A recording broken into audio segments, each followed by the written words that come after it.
तो यहाँ पे प्राइम मिनिस्टर और योगी जी ने इकट्ठे इनॉग्रेशन करी है भारत के पहले नमो RRTS कॉरिडोर की। अभी देखते हैं आपने नमो ट्रेन्स या जो नमो भारत ट्रेन्स है और वंदे भारत ट्रेन्स है उनके बारे में सुना होगा। थोड़े थोड़े स्ट्रक्चरल डिफरेंसेस हैं, उसको लास्ट में देखते हैं। पहले इंडिया का जो फर्स्ट RRTS कॉरिडोर इसकी लॉन्च करी गई है उसके बारे में पढ़ लेते हैं। तो ये दिल्ली टू मेरठ तक की कनेक्टिविटी प्रोवाइड करेगा। जब ये कनेक्टिविटी आप देखेंगे ये शुरू होगी फ्रॉम द दिल्ली का आ जाएगा सराई काले खां, यही बोलते हैं इसको, सराई काले खां, ठीक है, यहां से लेके मेरठ के मोदीपुरम तक की एक्सटेंड करेगा। तो ये जो रीजनल रैपिड ट्रांजिट सिस्टम है इसकी इनॉग्रेशन कर दी गई है। लगभग 82 किलोमीटर का डिस्टेंस रहेगा फ्रॉम दिल्ली टू मेरठ। और ये नमो भारत कॉरिडोर है, मतलब जो ट्रेन की कैटेगरी आप पढ़ते हो नमो भारत, जिनकी ऑन एन एवरेज स्पीड निकल जाती है up to 160 kilometre per hour तक की, तो उस कैटेगरी को आप नमो भारत के अंदर इंक्लूड कर लेते हो। जो पूरी की पूरी इस पे कॉस्टिंग लगी that was around 30,000 crore rupees के आसपास। और इसकी इनॉग्रेशन वैसे 2020 से पहले होगी थी, आई थिंक 18 या 19 में हुई थी, इनॉग्रेशन पहले हो चुकी थी। तो की फीचर्स क्या क्या हैं? तो कॉरिडोर कनेक्ट करेगा दिल्ली को मेरठ के साथ, और बहुत से अर्बन सेंटर्स भी बीच में लाए कर रहे हैं, जैसे कि शाहिबाबाद, गाजियाबाद, मोदी नगर। तो ये इंपॉर्टेंट अर्बन सेंटर्स भी इस कॉरिडोर के बीच में ही लोकेटेड हैं। अब जो नमो भारत ट्रेन चलती हैं बीच में मल्टीपल टर्मिनल्स आ सकते हैं, पर जहां पे वंदे भारत ट्रेन चलती है मल्टीपल टर्मिनल्स नहीं होते, मतलब बीच में कितनी देरी पे रुकेगी वो वहां पे थोड़ा ज्यादा डिस्टेंस का रहता है वंदे भारत ट्रेन के कॉन्टेक्स्ट में। पर नमो भारत इनकी स्पीड कम होगी तो बीच में बहुत सारे टर्मिनल्स आपको मिलेंगे जहां पे बार बार रुकेगी। जैसे दिल्ली मेट्रो बीच बीच में रुकती है ना, हर कितने कितने मिनट के गैप पे रुक जाती है, 5 to 6 मिनट्स के गैप पे। तो छोटी वाली ट्रेन होती हैं वो, वंदे भारत जो होती है वो थोड़ा लॉन्ग इंटरवल पे ब्रेक लेती है। तो यहाँ पे टर्मिनल्स आपको मल्टीपल मिलेंगे। 16 स्टेशन आएंगे उसी 82 किलोमीटर के डिस्टेंस पे, 16 स्टेशन सराई काले खां दिल्ली से लेके और मोदीपुरम मेरठ तक। तो ये तो आ गया इसका लोकेशन। अब इसको डिजाइन क्यों करा गया है, किस बेसिस पे करा है? तो नंबर 1, ट्रेवल टाइम जो होता है उसको रिड्यूस करना। जितनी भी हमारी मेट्रो सिटीज हैं वहां पे टाइम ज्यादा लग जाता है ना, कई बार आप ट्रैफिक में फंस जाते हो, तो उसी को रिड्यूस करने के लिए ये वाला कॉरिडोर प्रोजेक्ट चलाया गया था। अब डिस्टेंस कितना हो चुका है? तो 55 to 58 मिनट्स में ही कवर कर लेगा जो पूरा डिस्टेंस आपने देखा। पहले रोड के थ्रू 3 to 5 आवर्स का ये डिस्टेंस जर्नी हो जाता था, तो इसको रिड्यूस करा गया है। ट्रेन जो होंगी यहाँ पे वो up to 160 kilometre per hour तक की मूवमेंट इनकी शो करेंगी, तभी इनको बोला नमो भारत। जब आप वंदे भारत को देखोगे तो वो अप टू 180 किलोमीटर लिखा जाएगा, मतलब स्पीड और थोड़ी ज्यादा उसमें इंक्लूडेड रहेगी। और मॉडर्न एमिनिटीज इसमें इंक्लूडेड हैं, जैसे कि एयर कंडीशनर कोचेज इसमें लगे हुए हैं, लगेज के लिए प्रॉपर रैक्स बने हैं। पर वंदे भारत में अगर सीट्स देखोगे वो फ्लेक्सिबल होती है, रोटेट भी कर जाती हैं, वैसा नहीं होगा इस केस में, तो थोड़ा सा डिफरेंस आ गया। सीसीटीवी की फुल फॉर्म क्या होती है? क्लोज सर्किट टेलीविजन, ठीक है। और बहुत सी ऐसी आर्टिफिशियल चीजें जो होनी चाहिए इमर्जिंग टेक के हिसाब से, वो सारी चीजें नमो भारत ट्रेन के अंदर इंक्लूडेड है। अब मैटर क्यों करता है ये ट्रांजिट? अच्छा देखो यहाँ पे भी ट्रांजिट ही बोला, ट्रांजिट जब भी आता है तो आप कनेक्टिविटी बहुत ज्यादा बूस्टन अप करते हो। अर्बन चैलेंज फंड याद है आपको? तो वहां पे भी ट्रांजिट ही वर्ड यूज करा था कि जहां पे मार्केट अवेलेबल है उसके आसपास आप सेटलमेंट को बनाना शुरू करें। तो इसी वजह से RRTS हमें फास्ट, एफिशिएंट और रीजनल कनेक्टिविटी प्रोवाइड कर देता है दिल्ली NCR से लेके मेरठ तक। इसका एक और फायदा हो जाता है कि अगर आपका घर बहुत ज्यादा डिस्टेंस के ऊपर लोकेटेड है, क्योंकि पहले 3 से 5 घंटे लग रहे थे, अब वही डिस्टेंस 55 से 58 मिनट्स का हो चुका है, तो ऑब्वियस सी बात है आप अपने घर से भी वहां को ट्रेवल कर सकते हो। दिल्ली NCR में जो स्टूडेंट्स आते थे पहले, वो वहां से भी डायरेक्टली ट्रेवल कर सकते हैं। तो एक चीज एफिशिएंटली हमें यहाँ से प्रोवाइड होगी, तो कम्यूट करना for the purpose of work या फिर पढ़ाई करने के लिए वो डिस्टेंस रिड्यूस हो चुका है, ट्रेवल टाइम रिड्यूस हो चुका है। और जो भी एरिया मेरठ के आसपास का एरिया है, नियर बाय टाउन्स हैं, वहां पे लोग रहते हैं, वो जल्दी से अप डाउन कर सकते हैं जब ये कॉरिडोर अब सक्सेसफुली इनॉग्रेट कर दिया है। तो ये ना सिर्फ 1000 लोगों की हेल्प करेगा, अराउंड लाख ऑफ पीपल की ये हेल्प करने वाला है। तो है ना ये फायदे की चीज, तो इसी वजह से ये कॉरिडोर बनाएंगे। इसके अलावा एडिशनल हाइलाइट्स और देख लो, इसमें कुछ एलिवेटेड पार्ट्स आएंगे जो ब्रिज बना के जहां पे मूवमेंट रहेगी, और कुछ अंडरग्राउंड सेक्शन भी आएंगे जो जमीन के नीचे से निकलेंगे। एंड सराई काले खान स्टेशन जो होगा मेजर हब की तरह एक्ट करेगा, जो Delhi metro, Hazrat Nizamuddin railway station और बस सर्विसेज के भी कनेक्टिंग पॉइंट पे लोकेटेड है। मतलब नियर बाय आपको बस टर्मिनल भी मिल जाएगा, वहां पे ही आपको मेट्रो भी मिल जाएगी, वहीं से आपको ये ट्रांजिट कॉरिडोर भी मिल जाएगा। तो बन गया ना सेंटर में, इसी वजह से वर्ड यूज करा गया ट्रांजिट, ट्रांजिशनल जो एरिया होता है जहां से आप सारी चीजों को कनेक्ट कर लेते हो। इसके आप एक ना हब एंड स्कोप मॉडल भी पढ़ते हो, जैसे साइकिल होती है ना, ऐसे लगी होती है उसकी तारें, आ तो सेंटर पे ही रही हैं पर फैल सारी डायरेक्शन में रही हैं, तो ये हब एंड स्पोक मॉडल भी होता है, इसको आप यूज भी करते हो मेंस में, हब एंड स्पोक मॉडल, जहां से आप फार एरियाज तक जा सकते हो पर कनेक्टिविटी एक सेम पॉइंट पे रहेगी, हब एंड स्पोक मॉडल बोलते हैं इसे। और इससे क्या होगा, ट्रैफिक कंजेशन जो बढ़ रही थी वो भी रिड्यूस करेगी, अलॉन्ग विद दिस पॉल्यूशन भी रिडक्शन करेगा। दिल्ली एनसीआर की बात हो रही है तो पॉल्यूशन भी एक इंपॉर्टेंट फैक्टर आ जाता है। मेजर इनॉग्रेशन अब इसके साथ, एक तो 82 किलोमीटर का जो ट्रांजिट कॉरिडोर है उसकी इनॉग्रेशन हो चुकी है, कुछ और भी हैं जैसे उसी में जो फर्दर मर्ज्ड हैं, जैसे मेरठ मेट्रो लाइन जिसमें 23 किलोमीटर तक का डिस्टेंस है, ये मेरठ साउथ से लेके मोदीपुरम तक है, तो इसकी भी इनॉग्रेशन साथ ही करी गई। उसके बाद 5 किलोमीटर का आरआरटीएस सेक्शन, ये सराई काले खान दिल्ली से लेके न्यू अशोक नगर तक के है, मैप पे भी देख लेते हैं एक बारी।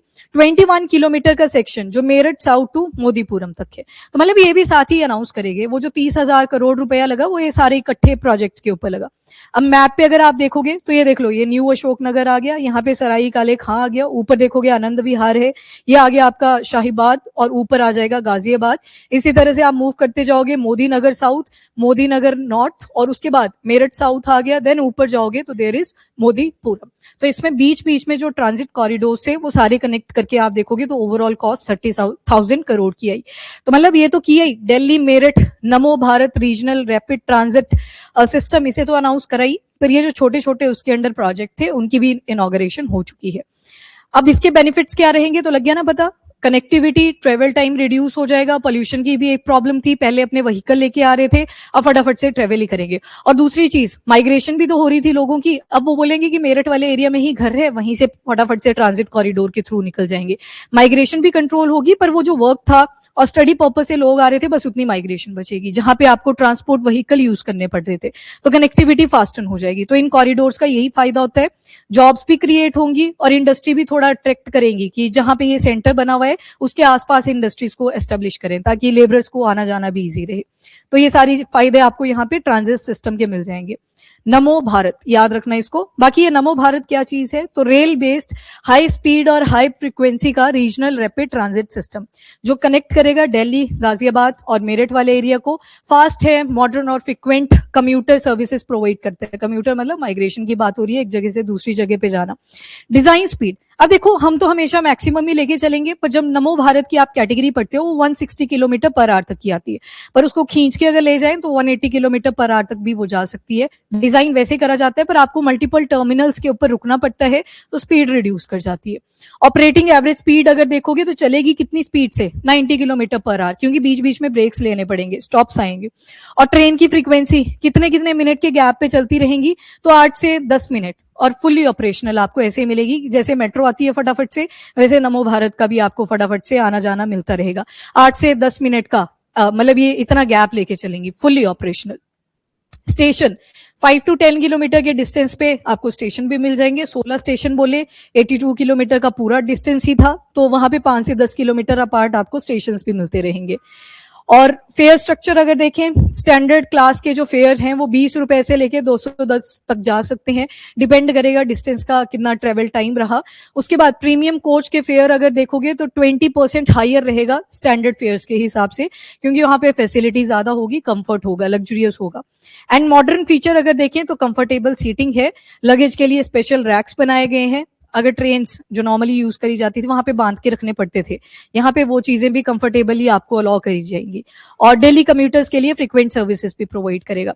अब आते हैं जो फंडिंग इसमें करी गई थी 30,000 करोड़ रुपए की, तो 9,000 करोड़ जो है वो लोन की फॉर्म में आया फ्रॉम एशियन डेवलपमेंट बैंक, जिसके हेडक्वार्टर्स हैं एट मनीला, फिलीपींस।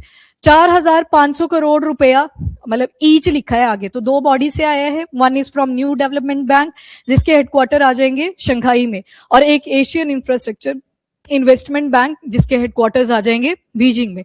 और जो बाकी की कॉस्टिंग बच गई, तो 20% सेंट्रल गवर्नमेंट ने पैसा लगाया है, उत्तर प्रदेश की गवर्नमेंट ने 16.78% पैसा लगाया है, और 3.22% ये दिल्ली गवर्नमेंट के द्वारा दिया गया है। तो ये फंड का पूरा आ गया।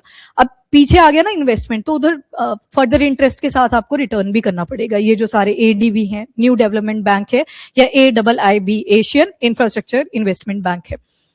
Future RRTS corridor. अब ये तो होगी एक की बात, ये फ्यूचर के हैं जो अभी और बन रहे हैं। तो फर्स्ट तो हो गया लॉन्च, जिसकी इनॉग्रेशन भी पूरी तरह से हो चुकी है। दूसरा आएगा दिल्ली करनाल जो कॉरिडोर है उसकी फॉर्मेशन, और ये पार्ट होगा दिल्ली अलवार कॉरिडोर का ही। मतलब जैसे आपने अभी पढ़े ना सबसेक्शंस, 82 किलोमीटर के अंदर भी फर्दर प्रोजेक्ट थे, तो दिल्ली अलवार कॉरिडोर का ही दिल्ली करनाल कॉरिडोर भी रहेगा। तो सेम फाइनेंशियल ईयर, इसी फाइनेंशियल ईयर में ये भी अनाउंस कर दिया गया है। मल्टी मॉडल हब रहेगा सराई काले खां में, और क्योंकि कनेक्टिविटी फटाफट से मिलेगी जो भी मेट्रो स्टेशन है। ISPT मतलब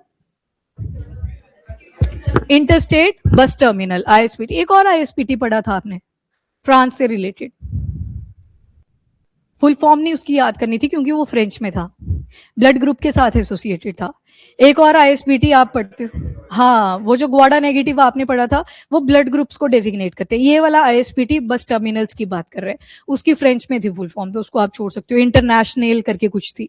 ठीक है, तो इन सारी चीजों को इंटीग्रेशन प्रोवाइड करेगा। कौन कौन से एरियाज कवर होंगे, तो जो मैप पे लिखे हुए थे, सराई काले खां दिल्ली वाले पार्ट से शुरू होगा, न्यू अशोक नगर, आनंद विहार, शाहीबाबाद, गाजियाबाद, गुलधर, देन दुहाई डेपो, देन मुरादनगर, मोदी नगर साउथ, मोदी नगर नॉर्थ ऊपर की तरफ को गए, देन मेरठ साउथ और शताब्दी नगर, देन बेगम पुल और Modipuram, that is the end point, जहां तक वो पूरे 82 किलोमीटर कवर अप हो जाएंगे।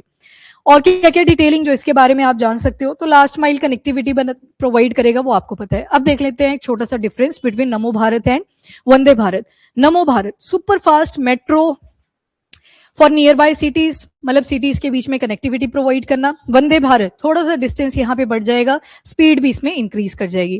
फॉर एग्जाम्पल, पहले इधर नमो भारत लिखा होगा, यहाँ पे वंदे भारत। नमो भारत लिखा ना शुरू में RRTS, मतलब रीजनल जो एरिया होगा वहां पे रैपिड ट्रांजिट सिस्टम आपने प्रोवाइड करना है। वंदे भारत में आप देखोगे यहाँ पे सेमी हाई स्पीड की इंटरसिटी एक्सप्रेस आपको मिलेगी, ज्यादा डिस्टेंस आपको मिलेगा। देन नमो भारत के केस में आप नियर बाय सिटीज को कनेक्ट करते हो जहां पे डेली कम्यूटर्स आते जाते रहते हैं, जैसे दिल्ली और मेरठ का आपने एग्जांपल देखा। ये थोड़ा और डिस्टेंस पे चला जाएगा, जैसे दिल्ली और वाराणसी का एग्जांपल, वहां पे वंदे भारत की बात करी गई है, मतलब लगभग मीडियम टू फार डिस्टेंस में आप वंदे भारत का यूज करोगे।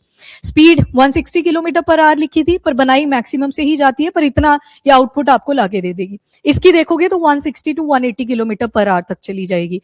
Short to medium distance cover करता है, 30 टू 100 किलोमीटर तक का। यहाँ पे आप देखेंगे 200 टू 800 किलोमीटर तक का चलना होना ही चाहिए। स्टॉप्स देखोगे नमो भारत के केस में मल्टीपल आए ना, 82 किलोमीटर के डिस्टेंस पे ही लगभग 16 स्टेशन आपने देख लिए, तो वहां पे मल्टीपल फ्रीक्वेंट स्टॉप्स होते हैं। यहाँ पे लिमिटेड मिलेंगे, फ्यूअर स्टॉप्स मिलेंगे in case of Vande Bharat जहां पे यूज करी जाएगी। और ये हर 15 से 30 मिनट में मूव करेगी रीजनल मेट्रो में। देखा ना पीछे 8 से 10 मिनट का लैप लेके चली हुई है, तो जल्दी जल्दी फ्रीक्वेंटली, और ये लिमिटेड होती है, डेली थोड़ी सर्विस प्रोवाइड करती है। जैसे दिल्ली टू चंडीगढ़ भी आती है वंदे भारत ट्रेन, तो हर टाइम थोड़ी आती है, आई थिंक 2 ही आती है, एक मॉर्निंग टाइम में है, एक इवनिंग टाइम में है, बाकी पूरा नहीं है मुझे पता, पर 2 ही बारी आप देख रहे हो, पर ये तो मल्टीपल टाइम चल रही है नमो भारत। उसके बाद पैसेंजर टारगेट, यहाँ पे दिल्ली कम्यूटर्स, जो दिल्ली के कम्यूटर्स होते हैं एक जगह से दूसरी जगह पे काम के पर्पज से या पढ़ाई के पर्पज से आते हैं, ऑफिस गोअर्स होते हैं, उनके लिए ज्यादा है। ये बिजनेस ट्रैवल बोलते हैं ना, लग्जरियस है वंदे भारत, तो एक बारी तो ट्रैवल करना ही चाहिए। तो यहाँ पे जो बिजनेस ट्रैवलर्स होते हैं वो आ सकते हैं, टूरिस्ट हो गए वो भी आ जा सकते हैं, तो मतलब ब्रॉड आ जाएगा इनका जो यूसेज है। बाकी डिजाइन ये मेट्रो स्टाइल कोचेस के लिए डिजाइन करी गई है। यहाँ पे एरोडायनेमिकली इसको डिजाइन करा गया है। वो जो सीट्स होती हैं वो रोटेट भी कर जाती हैं, आप साइड का व्यू भी ले सकते हो और बाहर प्लास्टिक दिखाई देगा, तो मतलब उसमें आपने एरोडायनेमिक सीट्स की एडिशन कर दी। यहाँ पे ऑपरेटर देखेंगे तो national capital region transport corporation देखेगी, और इनको इंडियन रेलवेज देखती है जो वंदे भारत है। देन यहाँ पे दिल्ली मेरठ RRTS, ये फर्स्ट रूट का आपने एग्जाम्पल भी देख लिया। यहाँ पे दिल्ली वाराणसी एक्सप्रेस, इसका एग्जाम्पल देखोगे, और ये फुल्ली एयर कंडीशनड है, CCTV वाईफाई कंफर्टेबल सीटिंग इसमें भी लगी है। इसमें सीट्स थोड़ी सी मॉडिफाई हो जाती हैं एग्जीक्यूटिव क्लास के लिए, मतलब थोड़ा और ज्यादा आपको यहाँ पे कंफर्ट मिलेगा वंदे भारत की कैटेगरी में। निकनेम यहाँ पे नमो भारत का मतलब है नेशन फर्स्ट रैपिड ट्रेन, और वंदे भारत आ गई salute to India's modern rail pride, तो मतलब लग्जरियस, क्योंकि टूरिस्ट को भी आप उन ट्रेन के थ्रू प्रमोशन करवा रहे हो, तो वंदे भारत थोड़ा लंबा सेगमेंट, नमो भारत थोड़ा छोटे वाला सेगमेंट, उसी हिसाब से आपने डिफरेंशिएशन करने लगे। इन दोनों ट्रेन के बारे में पता, डिस्टेंस का फर्क था, स्पीड का फर्क था, लग्जरी का फर्क था, कौन से टाइप ऑफ पैसेंजर को ये कैरी कर रहे हैं उसका फर्क था, ठीक है, उसी के बेसिस पे नाम दिया हुआ है जस्ट।